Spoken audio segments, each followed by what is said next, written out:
असेल की मी काहीतरी पराक्रम केलाय. पराक्रम मी नाही केला, पराक्रम तुमच्या सगळ्यांच्या एकजुटीने केलेला आहे. आता तुम्ही दोन घोषणा दिल्या की पहिली घोषणा काय होती, त्या एका नावाने केलेलं आहे, हिंदू हृदय सम्राट बाळासाहेब ठाकरे. आठवण करून देण्याची गरज नाहीये, पण शिवसेनेची स्थापना बळामध्ये भूमिपुत्रांवरती अन्याय होऊ न देणं किंवा अन्याय होत असेल तर त्याला तोडून मोडून टाकणं ह्या कर्तव्यात. अरविंद, आपण जे म्हणालात की आकाशी लक्ष तिचे तिलापाशी, एक गंमत म्हणून पाहिलं तर तुम्ही सगळेजण ग्राउंड स्टाफ आहात म्हणून या विमानांच्या घारी आकाशात पडत असतात. काय बात, तर आकाशात घारी असतात तशी गिदाड पण असतात. चिंता नेहमी आपल्या सोबत असलेल्या कामगारांची रक्षण करण्याची जी असते ती या गिदाडांपासून असते.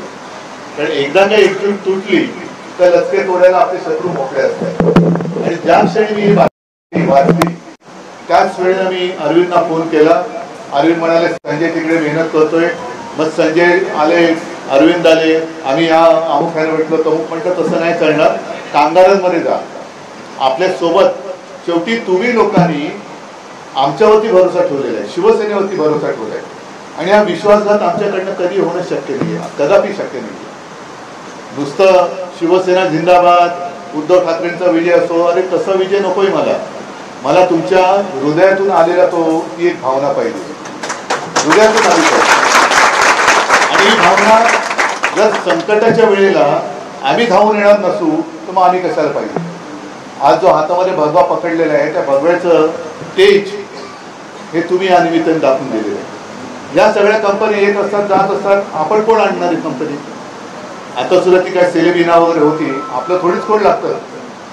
आता तिला बंदी घातल्यानंतर कळलं मला की ती टर्कीची कंपनी होती, तुर्कस्तानची होती, आम्हाला कुठे काय माहिती. आता नवीन कंपनी कुठली आली असेल, करार कोण करतं त्यांच्याशी, आणण्याची परवानगी कोण देतं. म्हणजे मध्ये इकडे काही होर्डिंग लागले की आम्ही म्हणजे त्या लोकांनी असं म्हणतात की आक्षेप घेतला. अरे तुम्ही आक्षेप घेतला, त्यांचं कंपनीचं काम तुम्ही बंद केलं, अभिमानाची गोष्ट आहे. कारण आपल्या देशाच्या विरुद्ध जो कोणी असते त्याच्याकडनं आम्हाला भाकरी नकोच आहे, देशाच्या शत्रूकडनं आम्हाला काही नकोच आहे. पण आणणारे तुमचीच लोक होती. केंद्रात सरकार कोणाचं आहे, एव्हिएशन डिपार्टमेंट कोणाकडे आहे, एअरपोर्ट अथॉरिटी आणि एअरपोर्ट हे कोणाकडे आहे, हे तुमचेच सगळे बगल बच्चे आणि मित्र तेच ह्या कंपन्यांबरोबर करार मदत करतात. आम्ही आमच्या लोकांना तिकडे रोजीरोटीसाठी त्यांच्याबरोबर बोलणी करतो. तर ही संपूर्ण राजकारणाची जी काही खेळी आहे, कदाचित मला भीती हीच वाटत होती की या निमित्ताने एक निमित्त करून कंपनीला तोडायचं, कंपनीला बंद करायचं आणि आपली कंपनी तुम्हाला रस्त्यावरती ठेवून दुसरी लोक तिकडे भरायची. आता या डावपेचापासून या वेळेला आपण चांगला सामना करून त्यांना उत्तर दिलेलं आहे.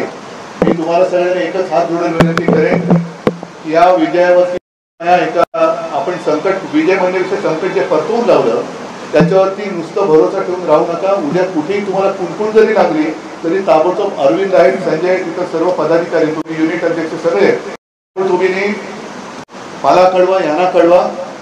आणि उद्या जर का कोणाच्या मनामध्ये आपले लचके तोडण्याचा वाईट विचार येत असेल तर मग त्याचे राजकारणामध्ये कसे तुकडे करायचे ते आपण सगळे एकत्र करू. मला पण आहे की आपण सगळेजण काही त्याच्यातले कामकाजाची तुमची वेळ आहे ती थोडीशी पुढे मागे होते. जास्त काही मी रटाय सगळ्यांना खास करून धन्यवाद देतो. तुमच्या एकजुटीवर कौतुक. एकजुटीने एकत्र राहा, तुमच्या पाठीशी आहे, तुमच्यावरती अन्याय होऊ देणार नाही.